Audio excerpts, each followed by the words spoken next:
Good morning from Sydney, Cape Breton Island, Nova Scotia.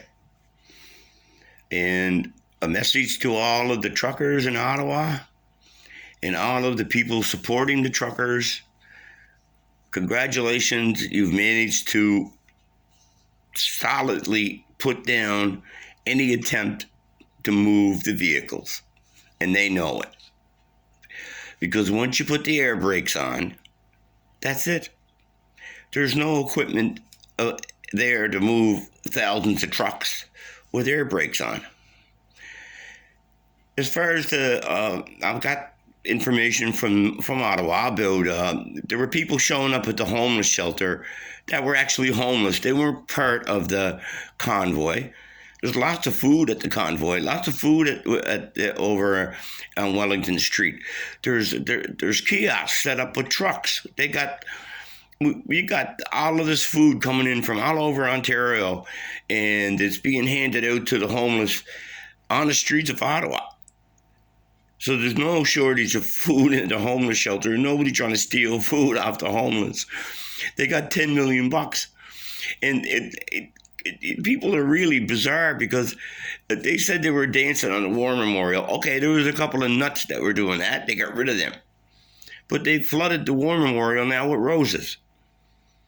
And for one thing about Terry Fox wore a Canadian flag everywhere he went. And they put a Canadian flag draped around Terry Fox's shoulders on the statue. That's disrespect. And then they covered it with roses. The media is giving you Justin Trudeau's story.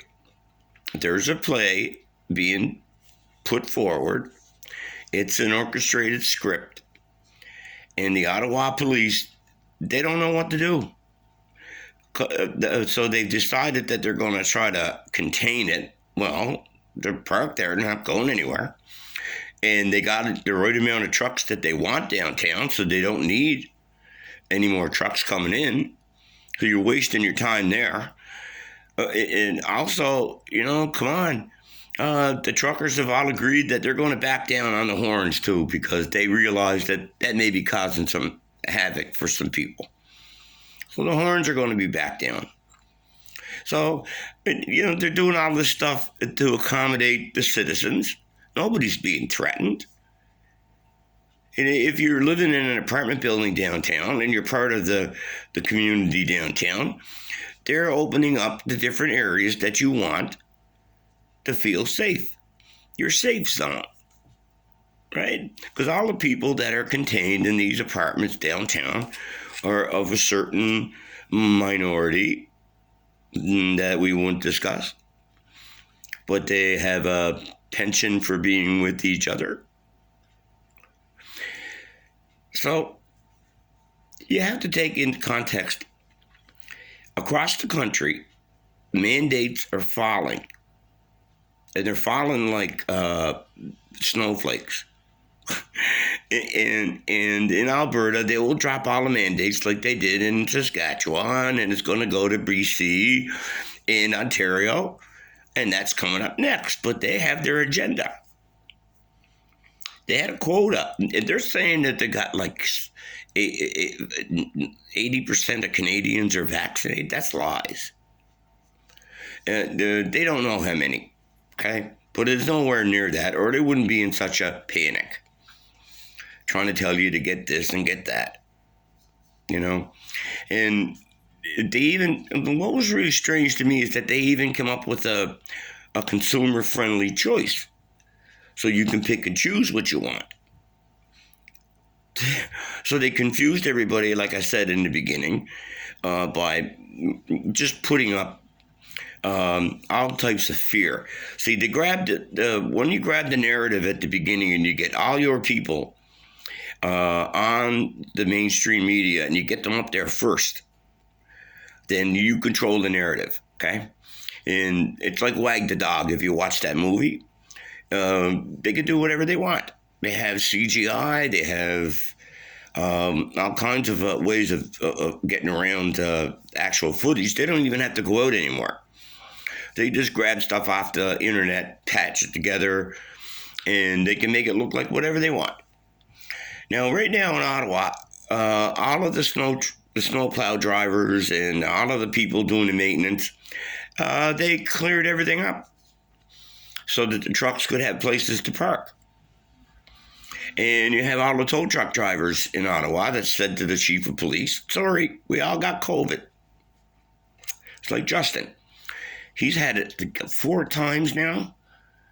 Yeah, I think so. He had them all, the Delta and everything. So, he's a pretty tough guy, I guess. Now, what we have going on in Ottawa is going to end everything. It's going to end the mandates. It's going to end all of this vaccine passport stuff. And just be patient, and the people downtown will get their lives back. Okay?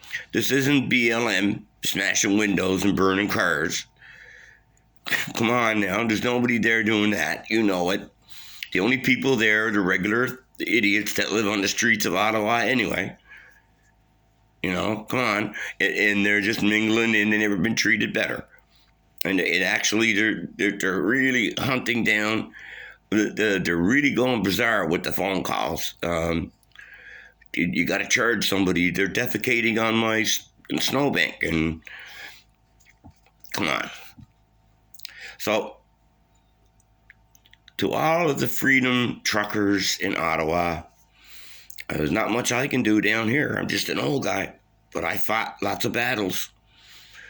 I fought lots of battles to get where I'm 67, and I'm here.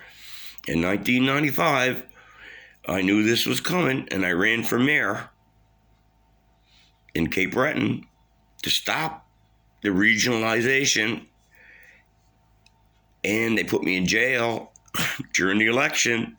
That was back in 1995, and I've been fighting them ever since.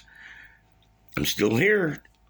Tried to kill me a couple of times, but I'm still here. And it'll take more than that. I have a deep faith, and I know what's going on in Ottawa is part of what's going on worldwide. Okay? There's a great awakening, and it can't be stopped. It's bubbling up. It's like if you watch a pudding cook, it pops up, little pop, pop, pop. What's going on? And it's all going to come together.